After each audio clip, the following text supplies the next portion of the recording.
depuis 2017, on n'aime pas le propriétaire. On pense que le propriétaire est un rentier, Loïc Quentin le rappelait, mais dans le HLM, alors j'ai entendu la remarque du député Jolivet, mais dans le HLM, on a créé la réduction de loyer solidarité qui taxe depuis 2017 tous les bailleurs sociaux. 1,3 milliard sont prélevés sur le résultat de tous les bailleurs sociaux par an.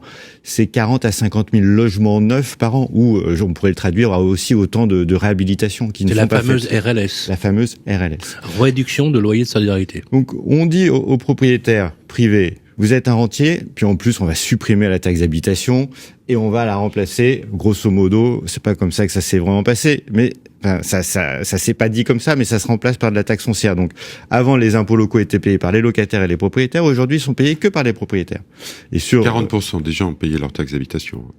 40% des foyers. Encore.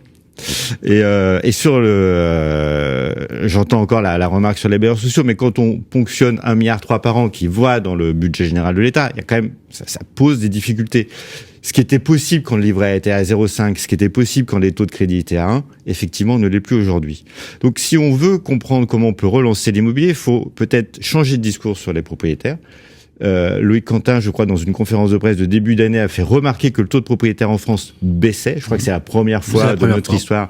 Et si on a moins de propriétaires en France, ça sous-entend quelque chose sur la société. Moi, je prends toujours en exemple la société, même si elle est très particulière aussi, c'est Singapour. Singapour a construit son identité sociale sur le fait d'être propriétaire. Pourquoi ? Parce que quand vous êtes propriétaire, vous prenez soin de votre logement, de votre immeuble, de votre voisin, de votre palier. Et donc, il faut augmenter le taux de propriétaire. On plafonne à 57, on baisse.